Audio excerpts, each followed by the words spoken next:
सरकारले bird flu नियन्त्रणका लागि आवश्यक तयारी गरिसकेको कृषि मन्त्रालयको प्रस्तुति। हाल देखिएको बर्ड फ्लूबाट आत्तिनुपर्ने अवस्था नरहेको भनाई, सतर्कता भने अपनाउन सबैलाई आग्रह। संवैधानिक परिषदले गरेको सिफारिस फिर्ता पठाउने प्रतिनिधि सभाका सभामुख अग्नि सापकोटाको निर्णयप्रति राष्ट्रिय सभाका अध्यक्ष गणेश प्रसाद तिमल सिन्हाको आपत्ति। राष्ट्रिय सभाको गरिमामा प्रहार भएको खबर र अघिल्लो दिन करिब 55 अङ्कको पहिरो गएको शेयर बजारमा सोमबार भने दोहोरो अङ्कको सुधार। कारोबार रकम 7 अर्ब रुपैयाँ नजिक।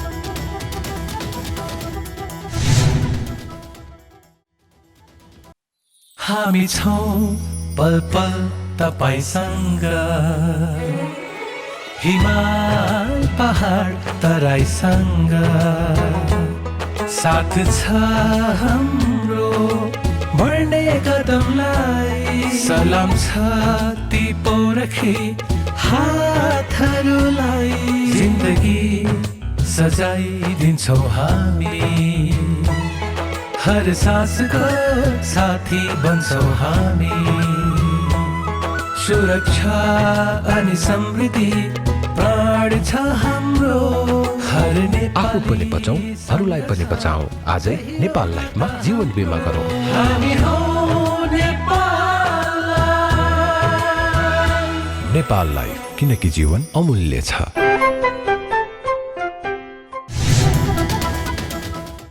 नमस्कार, कारोबार समाचारमा स्वागत छ। अब समाचार विस्तारमा। सरकारले बर्ड फ्लू नियन्त्रणका लागि आवश्यक तयारी गरिसकेको बताएको छ। कृषि तथा पशुपन्छी विकास मन्त्रालयले बर्ड फ्लू नियन्त्रणका लागि र्यापिड रेस्पोन्स टिम तयार गरी सतर्क अवस्थामा राखेको बताएको हो। काठमाडौँको तारकेश्वर नगरपालिका 7 साङ्गोला फुटुङमा नमुना परीक्षण गर्दा बर्ड फ्लू पुष्टि भएपछि मन्त्रालयले देशैभरिबाट नमुना सङ्कलन गरी परीक्षणको दायरा बढाएको पशुपक्षी तथा मत्स्य विकास महाशाखाका सहसचिव डाक्टर विमल कुमार निर्मलले बताउनुभयो। कुनै पनि फार्ममा बर्ड फ्लू पुष्टि भएमा तत्काल र्यापिड रेस्पोन्स टिमले कुखुरा नष्ट गर्ने काम गर्ने पनि उहाँले बताउनुभयो। नेपालमा खास गरी टर्की, हाँस र लोकल कुखुरामा बर्ड फ्लू देखिएको छ। यस्तै अहिले देखिएको बर्ड फ्लूबाट आत्तिनुपर्ने अवस्था नरहेको पनि सहसचिव निर्मलले प्रश्न पार्नु भएको छ। यो मान्छेमाले त्यति अब यो फैलिहालेला, फेरि एउटा कोभिड कोरोनाको आतङ्कहरूको बर्ड फ्लूको आतङ्कको गर्नुपर्ने बेला छैन। अब यो बेलामा चाहिँ हामी छन्, तर तथापि अब के छ भने यो भाइरसको यो विषाणुले आफ्नो रूप परिवर्तन गरिरहन्छ। अब अहिले H5N8 छ, यसैसँग फेरि H5N1 मिसियो या त्यस्तै अरू मिसियो भने नराम्रो गर्ला भनेर हामी स्वास्थ्य क्षेत्रका सँग हाम्रो बैठकहरू भइसकेका छ। उहाँहरू पनि परिचालन गरिसक्नु भएको हो। हाम्रो पनि सर्भिलेन्स जारी छ। हामी RRT team, rapid response team तयार गरेर र प्रयोगशालाका टिमहरू दिनहुँ अब त्यसको वरिपरि र अन्य ठाउँबाट आइरहेछन्। अब शुक्रबार यो फैलिसकेपछि, परीक्षणबाट हाम्रो रिपोर्ट आइसकेपछि विभिन्न ठाउँबाट स्याम्पलहरू, मरेका कुखुराहरू का स्याम्पलहरू आइरहेछन्। हामी हाम्रै प्रयोगशालामा, केन्द्रीय पशु रोग अन्वेषण प्रयोगशालामा परीक्षण गरिरहेछौँ। पुनः हामीले कहीँ पनि पोजिटिभ आएको छैन। अब एकातिर अर्को कुरा, हाम्रो 77 जिल्लाको जिल्ला प्रमुख जिल्ला अधिकारीलाई अब यसप्रति अलि सचेत रहन हामीले र हाम्रा कार्यालय प्रमुखहरूलाई, भेटनरी अस्पताल तथा पशु सेवा विज्ञ केन्द्रलाई भनेका छौँ। प्रदेश सरकारका मन्त्रालयहरूलाई पनि भनेका छौँ। नेपालमा खास गरी टर्की, हाँस र लोकल कुखुरामा बर्ड फ्लू देखिएको छ। सहसचिव डाक्टर निर्मलले मन्त्रालयले विभिन्न प्रयोगशाला, 8 वटा क्वारेन्टाइन कार्यालय, 24 वटा चेकपोस्टहरूलाई सतर्क रूपमा राखेको पनि बताउनु भएको छ। हाल नेपालमा देखिएको बर्ड फ्लूको भाइरस विगतमा देखिएको भन्दा कम खतरा भए पनि जोखिम उत्तिकै रहेको मानेर त्यसको नियन्त्रणका लागि सरकारी निकायहरूबीच छलफल भइराखेको पनि उहाँले बताउनुभयो। साथै उहाँले पशुपक्षी क्षेत्रमा प्रत्यक्ष सम्पर्कमा रहने व्यवसाय, किसान लगायत सबैलाई सतर्कता अपनाउन आग्रह गर्दै ठूलो मात्रामा कुखुरा मरेको पाइएमा तत्काल जानकारी गराउन अनुरोध पनि गर्नुभएको छ। उपभोक्ताले न्यूनतम 70 डिग्री तापक्रममा मासु पकाएर खान सक्ने उहाँको भनाइ छ। 70 डिग्री टेम्परेचरमा यदि पकाएर खायौँ, अब पकाउने भनेको नेपालीको चुलोमा पाक्ने भनेको 100 डिग्री नै हो, त्योभन्दा माथि नै हो। त्यसैले अब 70 डिग्रीमा पकाएर कुखुराको मासु खायौँ भने यो केही हुँदैन। एक त त्यसै पनि म अघि नै भने यो विषाणुले मान्छेलाई केही गर्दैन। त मासु व्यवसायी र किसान जो प्रत्यक्ष कुखुराको सम्पर्कमा हुनुहुन्छ, अब उहाँहरूले एउटा सतर्कता अपनाउनु पर्ने के देखिन्छ भन्दा धेरै ठुलो मासमा यदि मरिरहेछ, बर्ड फ्लूले ठुलो क्षति चाहिँ पक्षीलाई नै गर्छ। मान्छेलाई नेपालमा अहिलेसम्मको इतिहासमा एउटा मरेका छन् होइन, एकजनाको मृत्यु भएको छ, तर त्यो पनि मासु व्यवसायी हुनुहुन्थ्यो पहिला। त्यसपछि हामीले देखेका छैनौँ। अनि ठुलो माछा मऱ्यो भने हामीलाई जानकारी दिने, त्यसलाई हामी सिल गर्छौँ, नष्ट गर्छौँ, त्यसलाई निसङ्क्रमण गर्छौँ, हामीले लिने सबै कुरा गर्छौँ।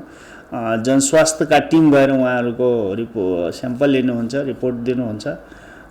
त्यसैले त्यो सतर्कता हामीले अपनाइरहेको हो। तर उहाँहरूलाई एउटा कुरा के भन्छ भने अहिले कोरोनाको महामारी फैलिएको बेलामा 2-4वटा चिज बहुत नेपालीले सिके। एउटा मास्क लगाउन सिके, केस छोप्न सिके, बुट लगाउन सिके, केही एप्रोन कपडाहरू लगाउन सिके, जस्तो प्रत्येक फार्ममा थोरै चुना छर्ने होइन, क्लोरोफर्महरू लगायतका जुन डिसइन्फेक्टेन्टहरू छ तिनीहरू छर्ने होइन, त्यहाँ आफ्नो फार्मको वरिपरि मान्छेहरू भित्र जान नदिने, अरू चराचुरुङ्गीलाई जान नदिने, जीवजन्तुलाई जान नदिने।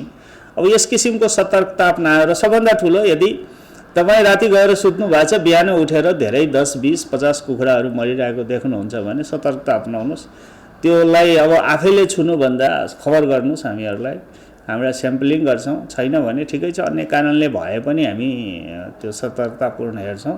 सहसचिव डाक्टर निर्मलले मन्त्रालयले स्थानीय निकायहरूसँग पनि समन्वय गरी अनुगमन गरिरहेकोले कसैले मरेका कुखुरालाई काटेर बिक्री वितरण गरेको पाइए कारबाही गर्ने समेत बताउनु भएको छ। राष्ट्रिय सभाका अध्यक्ष गणेश प्रसाद तिमल सिन्हाले सभामुख अग्नि प्रसाद सापकोटाले संवैधानिक निकायका पदाधिकारी नियुक्तिका लागि संवैधानिक परिषदले गरेको सिफारिस फिर्ता पठाएकोमा गम्भीर आपत्ति जनाउनु भएको छ। सोमबार पत्रकार सम्मेलन गरी अध्यक्ष तिमल सिन्हाले सभामुखको अधिकार क्षेत्र र पत्रमा प्रयोग भएको बेहोराप्रति आपत्ति जनाउनु भएको हो। संघीय संसद अन्तर्गत 2 सदन रहेको र दुवै सदनका पदाधिकारीको हैसियत बराबर रहेकाले प्रतिनिधि सभाका सभामुखले मात्रै एकल ढङ्गले निर्णय गर्न नमिल्ने उहाँको तर्क थियो। उहाँले सभामुखको एकल निर्णयले संघीय संसदको अर्को सदन राष्ट्रिय सभाको गरिमामा प्रहार भएको बताउनुभयो। संविधानको धारा 114 मा मन्त्री परिषदको सिफारिसमा सम्माननीय राष्ट्रपतिबाट जारी भएको अध्यादेश संघीय संसदले अस्वीकृत गरेको अवस्थामा बाहेक कानुन सरह लागू हुन्छ भनी उल्लेख गरिएको छ। संवैधानिक परिषद काम, कर्तव्य, अधिकार र कार्यविधि सम्बन्धी पहिलो संशोधन अध्यादेश 2077 सम्बन्धमा सम्मानित सर्वोच्च अदालतबाट अन्यथा आदेश भएको अवस्था होइन र छैन। म समेत सहभागी भई निर्णय भएको संवैधानिक परिषदका सिफारिसहरू विधिसम्मत ढङ्गले संसदीय सुनवाई समितिलाई उपलब्ध गराइएको हो। प्रतिनिधि सभा विघटन पूर्व संघीय संसदका महासचिव एवं सुनवाई समितिका सचिवलाई सिफारिस पत्रहरू उपलब्ध भएको र प्रक्रियामा रहेको अवस्थामा हठात सिफारिस पत्रहरू नेपालको संविधान र संघीय संसदको संयुक्त बैठक र संयुक्त समिति कार्य सञ्चालन नियमावली 2075 विपरीत सभामुखको एकल निर्णयले फिर्ता पठाएकोमा गम्भीर आपत्ति प्रकट गर्दछु। राष्ट्रिय सभाका अध्यक्ष तिमल सिन्हाले नेपालको संविधान र संघीय संसदको संयुक्त बैठक र संयुक्त समिति कार्य सञ्चालन नियमावली 2075 ले संयुक्त समितिहरू सञ्चालनको अधिकार संघीय संसदको कुनै एक सदन वा पदाधिकारीमा निहित नरहेको जिकिर गर्नुभयो। उहाँले सुनवाईका लागि परिषदले गरेको सिफारिस संसदीय सुनवाई समितिको 2/3 बाहेकका अन्य कुनै पनि निकाय वा पदाधिकारीलाई अस्वीकार वा फिर्ता गर्ने कानुनी व्यवस्था नभएको भन्दै 2 सदनात्मक व्यवस्थामा दुवै सदन बराबरी रहेको र राष्ट्रिय सभा नै छैन जस्तो आइतबार सिफारिस फिर्ता पठाउने काम भएको र त्यसमा राष्ट्रिय सभाको संलग्नता नरहेको स्पष्ट समेत पार्नुभयो। संघीय संसदको संयुक्त बैठक र संयुक्त समिति कार्य सञ्चालन नियमावली 2075 को नियम 6 ले संयुक्त बैठकको अध्यक्षताको सम्बन्धमा मात्रै उल्लेख गरेको छ। नियमावलीको नियम 25 र 26 ले संसदीय सुनवाई समिति गठन, सञ्चालन र सुनवाई सम्बन्धी कार्यविधिको विस्तृत र स्पष्ट व्यवस्था गरेको छ। नियम 41 ले नियमको व्याख्या गर्ने अधिकार समेत संघीय संसदको कुनै एक पदाधिकारीलाई दिएको छैन। संयुक्त नियमावलीको व्याख्या आवश्यक परेकै अवस्थामा राष्ट्रिय सभाका अध्यक्षसँगको परामर्शमा मात्रै सभामुखले गर्न सक्ने प्रावधान छ। सुनवाईका लागि संवैधानिक परिषदले गरेको सिफारिस संसदीय सुनवाई समितिको 2/3 बाहेकका अन्य कुनै पनि निकाय वा पदाधिकारीलाई अस्वीकार वा फिर्ता गर्ने कानुनी व्यवस्था छैन। विगतमा पनि संसदीय सुनवाई समिति नरहेको अवस्थामा सभामुखको एकल निर्णयबाट फिर्ता भएको नभई संवैधानिक परिषदबाट झिकाउने निर्णय भई अनुरोध गरिएकोले मात्र संसद सचिवालयले फिर्ता गरेको हो।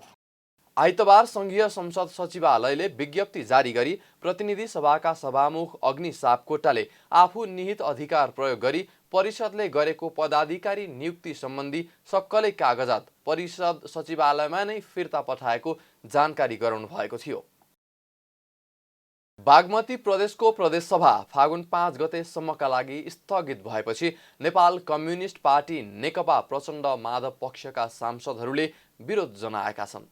बागमती प्रदेशसभाको आज माघ 19 गते बोलाइएको बैठक सभामुख सानु कुमार श्रेष्ठले फागुन 5 गतेसम्मका लागि स्थगित गरेपछि सांसदहरूले विरोध जनाएका हुन्। नेकपाका प्रचण्ड माधव समूहका सांसदहरूले प्रदेशसभाको बैठक बोलाउन माग गर्दै प्रदेशसभा सचिवालयमा नाराबाजी समेत गरेका छन्। सभामुख श्रेष्ठले मुख्यमन्त्री डोरमणि पौडेल विरुद्ध अविश्वासको प्रस्ताव ल्याउने सांसदहरू र अन्य दलसँग समेत कुनै छलफल नगरी कार्य व्यवस्था परामर्श समितिको बैठक समेत नराखी कुनै कारण नखुलाई संसद स्थगन गर्नुभएको भन्दै तत्काल सच्याउन माग गर्दै सांसदहरूले विरोध प्रदर्शन गरेका हुन्। त्यस लगत्तै आयोजना गरिएको पत्रकार सम्मेलनमा सांसद अष्टलक्ष्मी साक्यले सभामुखले एकलौटी ढङ्गले कसैसँग पनि छलफल नगरी बैठक सार्ने काम गर्नुभएको बताउनुभयो। सभामुख श्रेष्ठले तटस्थ भएर निर्णय गरेको नभई अल्पमतमा रहेको सरकारको छायाको रूपमा काम गरेको आरोप समेत सांसद साक्यले लगाउनुभयो। अविश्वासको प्रस्तावकर्ताहरूलाई नै थाहा छैन आजको जाने अविश्वासको प्रस्ताव छलफल हुँदैन, यो रोकियो र फागुन 5 गते चाहिँ यो सर्यो भन्ने कुराहरू हामीलाई कुनै सूचना पनि छैन, जानकारी पनि छैन, छलफल पनि छैन। त्यो ढङ्गले चाहिँ सभामुखले आफ्नो स्वेच्छाचारी ढङ्गले अत्यन्तै अलोकतान्त्रिक ढङ्गले मर्यादा विपरीत कसैले कुनै चाहिँ दलको मान्यता पनि नराखिकन दलको नेताहरूको कुनै मूल्य मान्यता पनि नराखिकन त्यति मात्रै होइन हाम्रो कार्य व्यवस्था भन्ने चाहिँ हुन्छ यहाँ त्यो कार्य व्यवस्थाको चाहिँ बैठक बसेर छलफल गरेर कसरी गर्ने कुन ढङ्गले जाने भनेर चाहिँ एउटा सिस्टममा चलिराखेको अवस्थामा त्यसलाई पनि चाहिँ अब धज्जी उडाउने गरी सभामुखले चाहिँ यो यहाँको सरकार जुन अल्पमतको सरकार छ अल्पमतको सरकारको लाचार छाया भनेर यसले चाहिँ सारेको अवस्था छ। बागमती प्रदेशको सोमबारका लागि बोलाइएको बैठक फागुन 5 गतेसम्मका लागि स्थगित भएको छ। प्रधानमन्त्री केपी शर्मा ओलीले पुस 5 गते प्रतिनिधि सभा विघटन गरेपछि नेपाल कम्युनिस्ट पार्टी नेकपा भित्र विवाद रहेको छ। त्यसको असर प्रदेश सभामा पनि देखिएको छ। नेपाल कम्युनिस्ट पार्टी नेकपा प्रचण्ड माधव पक्षले प्रधानमन्त्री केपी शर्मा ओलीलाई पार्टीको साधारण सदस्य समेत नरहने गरी निष्कासन गर्ने निर्णय गरेको छ। सोमबार काठमाडौँको बबरमहल स्थित कार्की ब्याङ्क्वेटमा बसेको नेकपा प्रचण्ड माधव पक्षको केन्द्रीय कमिटीको चौथो बैठकले यस अघिको स्थायी कमिटीबाट आएको प्रस्ताव अनुसार प्रधानमन्त्री ओलीलाई पार्टीको साधारण सदस्यबाट निष्कासन गर्ने निर्णय गरेको हो। बैठकपछि पत्रकारहरूसँग कुरा गर्दै पार्टी प्रवक्ता नारायण काजी श्रेष्ठले प्रधानमन्त्री ओलीलाई पार्टीको साधारण सदस्य समेत नरहने गरी निष्कासन गर्ने निर्णय गरेको बताउनुभयो। यस्तै स्थायी कमिटीले महासचिव विष्णु प्रसाद पौडेललाई निष्कासन गरेको निर्णयलाई समेत अनुमोदन गरेको बताउनुभयो। बैठकले यसअघि बसेको स्थायी कमिटीको प्रस्ताव अनुसार केपी शर्मा ओलीलाई पार्टीको साधारण सदस्यबाटै निष्कासन गर्ने निर्णय गरेको छ। साथसाथै स्थायी कमिटीले नै पदबाट महासचिवलाई पदमुक्त गरिसकेको सन्दर्भमा त्यो निर्णयलाई पनि केन्द्रीय कमिटीले अनुमोदन गरेको छ। बैठकले निर्वाचन आयोगमा पार्टीको आधिकारिकता दाबी गर्ने निर्णय समेत गरेको प्रवक्ता श्रेष्ठले बताउनुभयो। यसअघि पार्टीको बैठकले पदाधिकारीको फेरबदल गर्ने निर्णय सहित अध्यावधि गर्न अनुरोध गरेकोमा निर्वाचन आयोगले अध्यावधिक नगरी पार्टीलाई पत्र पठाएको सन्दर्भमा पार्टीको आधिकारिकता दाबी गर्दै निर्वाचन आयोगलाई पत्र लेख्ने निर्णय बैठकले गरेको पनि प्रवक्ता श्रेष्ठले बताउनुभयो। निर्वाचन आयोगले हाम्रो पार्टीले पार्टीको विधान अनुसार पार्टीका बैठकहरू गरेर पार्टीको पदाधिकारीको सन्दर्भमा फेरबदल गरिएको निर्णयसहित अध्यावधिक गर्न अनुरोध गरेकोमा त्यो अध्यावधिक गर्ने बारेमा जुन पत्र निर्वाचन आयोगले हाम्रो पार्टीलाई पठाएको छ त्यस सन्दर्भमा पार्टीको तर्फबाट लिखित जवाफसहित पार्टीको आधिकारिकताको दाबी गर्दै निर्वाचन आयोगलाई पत्र लेख्ने पनि बैठकले निर्णय लिएको छ। प्रतिनिधि सभा विघटनको असंवैधानिक एवं प्रतिगामी कदमको विरुद्धका कार्यक्रम सफलतापूर्वक सम्पन्न गरेको र अर्को चरणको सङ्घर्षका कार्यक्रम घोषणा भइसकेको सन्दर्भमा पार्टीका सबै कमिटीहरूलाई परिचालन हुन निर्देशन जारी गरेको पनि प्रवक्ता श्रेष्ठले बताउनुभयो। निर्वाचन आयोगले निर्वाचन तयारीको सम्बन्धमा पूर्व प्रमुख निर्वाचन आयुक्तहरूसँग छलफल गरेको छ। निर्वाचन आयोगले सोमबार निर्वाचन तयारीको सम्बन्धमा निर्वाचन आयोगका पूर्व प्रमुख निर्वाचन आयुक्तहरूसँग छलफल गरेको हो। छलफलमा पूर्व प्रमुख निर्वाचन आयुक्त भोजराज पोखरेलले हाल मुलुकमा राजनीतिक मुद्दाले समस्या परेको र त्यसको समाधान राजनीतिक दलहरूसँग नै भएकोले निर्वाचन आयोगलाई कुनै राजनीतिक दलले अप्ठ्यारो पार्न नहुने बताउनुभयो। राजनीतिक निकास हुनासाथ चुनाव गर्न निर्वाचन आयोग प्राविधिक रूपमा तयार रहेको आयोगले जानकारी दिएको पनि उहाँले बताउनुभयो। अहिलेको मूल मुद्दा भनेको त राजनीतिक मुद्दाले समस्या परेको छ। पोलिटिकल मुद्दाको निकास पोलिटिकल दलहरूसँग नै छ।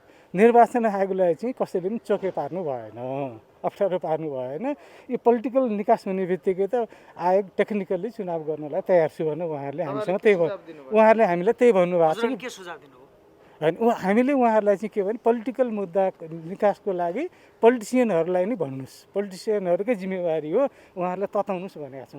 यस्तै पूर्व प्रमुख निर्वाचन आयुक्त नीलकण्ठ उप्रेतीले राजनीतिक समस्या राजनीतिक दलहरूले नै सुल्झाउनु पर्ने र निर्वाचन आयोगले निर्वाचनको तयारी गर्नुपर्ने बताउनुभयो।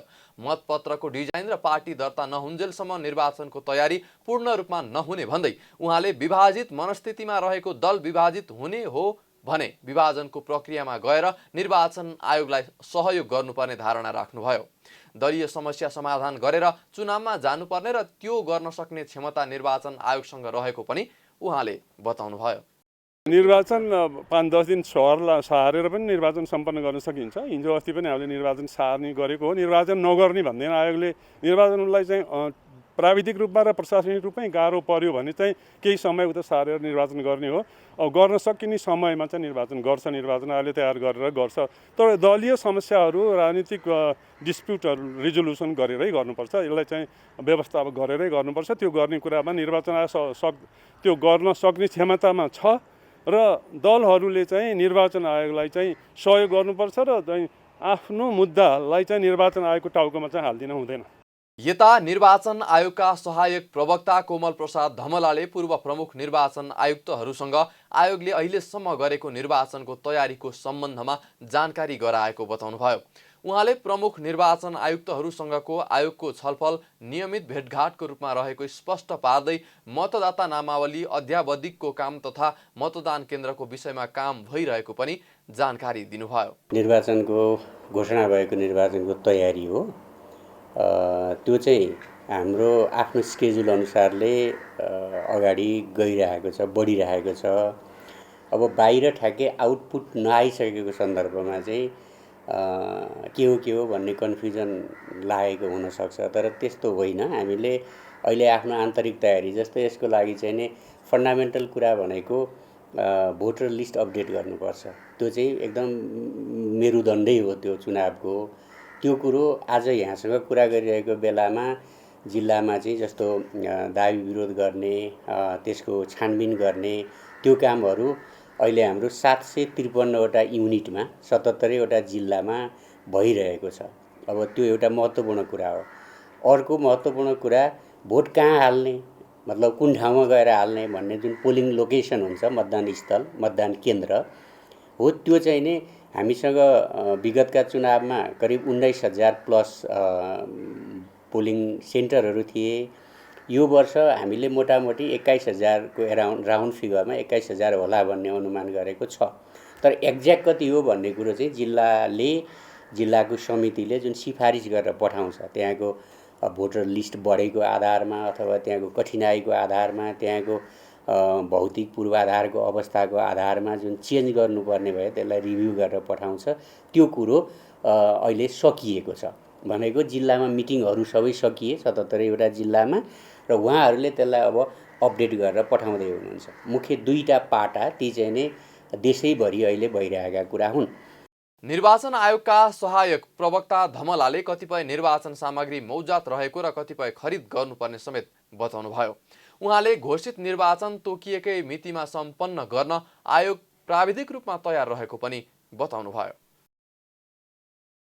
साताको पहिलो दिन करिब 55 अङ्कको पहिरो गएको शेयर बजारमा सोमबार भने दोहोरो अङ्कको सुधार आएको छ शेयर बजार मापन गर्ने नेप्से परिसूचक सोमबार 37.70 अङ्क बढेर 2408.24 अङ्कमा उक्लिएको हो आइतबार नेप्से परिसूचक 54.75 अङ्कले घटेर 2370.45 अङ्कमा पुगेर बन्द भएको थियो सोमबार क वर्गका कम्पनीहरूको कारोबार मापन गर्ने सेन्सिटिभ परिसूचक पनि 4.95 अङ्कले बढेर 437.28 अङ्कमा पुगेको छ नेप्से परिसूचकमा दोहोरो अङ्कको सुधार आएको दिन 203 कम्पनीको 1 करोड 33 लाख किता शेयर 6 अर्ब 97 करोड 29 लाख रुपैयाँ बराबरमा किनबेच भएको छ सोमबार भएको कारोबार रकम र शेयर संख्या आइतबारको तुलनामा कम हो आइतबार 1 करोड 62 लाख किता शेयर करिब 9 अर्ब रुपैयाँ बराबरमा किनबेच भएको थियो सोमबार होटल समूहको परिसूचकमा उछाल आउँदा समग्र परिसूचक नै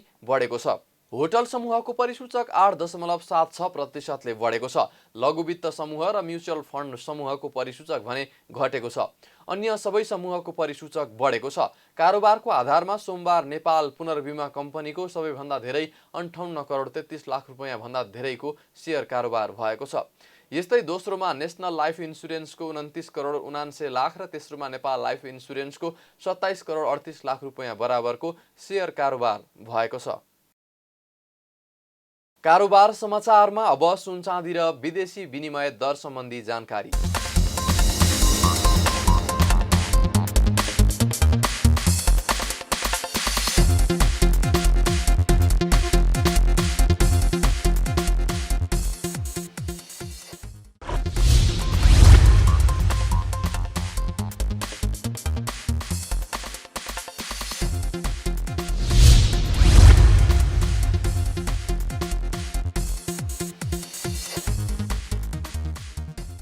विदा हुनुअघि अहिलेसम्मका प्रमुख समाचार फेरि एकपटक सरकारले बर्ड फ्लू नियन्त्रणका लागि आवश्यक तयारी गरिसकेको कृषि मन्त्रालयको प्रश्नोक्ति हाल देखिएको बर्ड फ्लूबाट आत्तिनुपर्ने अवस्था नरहेको भनाई सतर्कता भने अपनाउन सबैलाई आग्रह संवैधानिक परिषदले गरेको सिफारिस फिर्ता पठाउने प्रतिनिधि सभाका सभामुख अग्नि सापकोटाको निर्णयप्रति राष्ट्रिय सभाका अध्यक्ष गणेश प्रसाद विमल सिन्हाको आपत्ति राष्ट्रिय सभाको गरिमामा प्रहार भएको छ र अघिल्लो दिन करिब 55 अङ्कको पहिरो गएको शेयर बजारमा सोमबार भने दोहोरो अङ्कको सुधार कारोबार रकम 7 अर्ब रुपैयाँ नजिक